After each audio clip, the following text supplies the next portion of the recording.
I wanted to do this video because I find it kind of interesting. I like doing math as long as it doesn't get into like trigonometry stuff. Some level of algebra is fine, but more advanced mathematics kind of make me go. Ugh. But anyways, we're actually going to be talking about how to break down the box office because I know I've mentioned it in some of my previous videos, but the trick with the box office is that it is confusing on purpose because these movie studios basically want to try to obfuscate, I can't even say the word, cover up the actual information a little bit. I mean, cover up sounds worse than obfuscate. I give up. I give up on that word. I'm not going to say it. All right. So, first things first, I've broken down that on average, movie theaters keep half of the ticket price. But that number is actually a lot more complicated because during the first usually 2 weeks to 3 weeks of a film being in theaters, the movie chain usually gets around 40% of the ticket sales and the studios get 60%. But after that third week, it then switches and then it's like going to a 60-40 the other way. The exact amounts depend on the agreements, but it's easier just to do the math to say 50-50. And the overseas market is a completely different beast because they tend to keep more of the profits to begin with. So it starts at like a 60-40 and then it increases to like a 30-70. Um, and then, of course, if you go in with somewhere like China, China keeps 75% right off the bat. So the film's any amount of money that's made over in China is really closer to 25%, which, when you break down the whole thing, means that usually films don't make that much money over there unless they're doing gangbusters. So then breaking down the whole ticket sale thing. So we'll take, for example, Godzilla minus one, which I did in the other video, where you have a movie that made $30 million in the United States. Only 15 million of it is roughly going to the studio. But granted, the price of the budget was 15 million.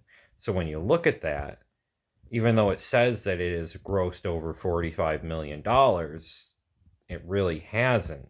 I don't know exactly what the breakdown is in Japan for the movie studio to movie theater, but that amount of money means that if you split 45 million in half, that's, what, 22.5 million.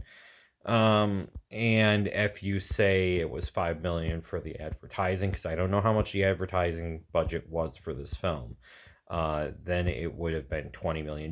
So if they only actually made $22.5 million, that means they have now made $2.5 million in profit. And considering that the film is $15 million, that's actually a pretty decent, boon. So now let's go into something more complicated. The mathematics of the Marvels. Now, I don't really want to keep kicking a dog that's on the ground, but that's what this film is. It is a gigantic flop. And now I'm going to try to break down the mathematics of how big of a flop it is. So, starting off with the Marvel's film budget, the easiest way to estimate it is it's around 300 million because the budget before reshoots was around 270 million. So we're just going to round it up to 300 because of the reshoots. It could wind up being even more, but we're just going to do 300. So after the $300 million, then you have the budget for the advertising. So we're going to be nice and just say they only spent 100 million on advertising. That means it's $400 million.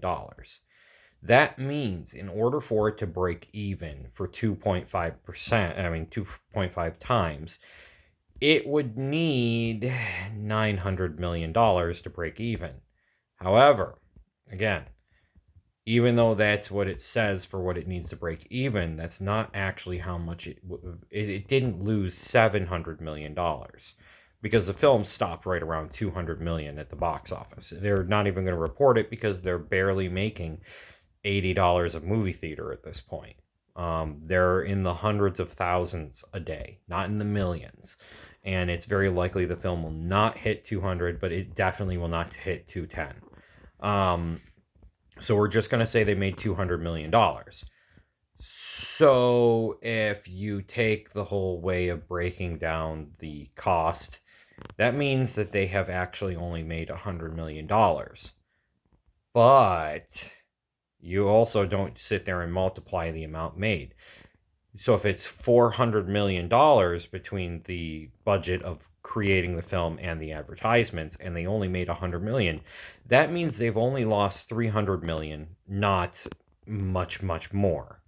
All right, so that's how the mathematics of it works. It's only lost 300 million, not 700 million. It's still abysmal, but the problem is that when people try to sit down and break these box office numbers down, it's a it's a little tricky because like the whole I brought up The Little Mermaid as well. That movie did lose money, but it only lost like 25 million, a much smaller number. It almost broke even.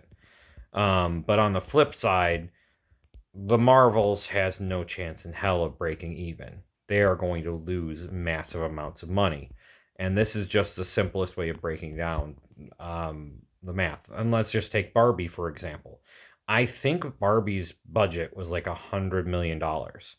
And then the advertisement was, we'll say, another 100 million. So $200 million is what Barbie needed to break even.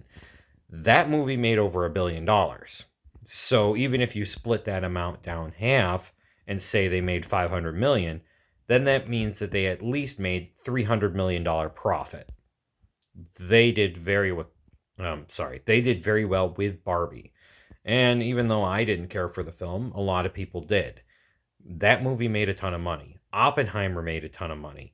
There are movies that are doing incredible in the box office. It's just a lot of times it's not Disney at this time. And part of that is because people don't care. One of the things that was a boon for Barbie was the Barbenheimer meme.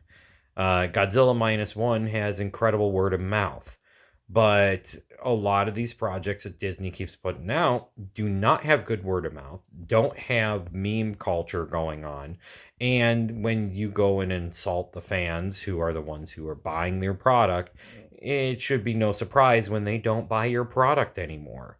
So, my big tip for Disney and anyone else is one, respect the fan. Two, allow meme culture to build. And three, just try to make it fun. That's it. Just make it fun. Um, I'm really hoping that the new Godzilla movie is going to be loads of fun. And when I say that, I mean Godzilla X Kong. And I hope the meme culture for that really builds up because I want it to be absolutely ridiculous.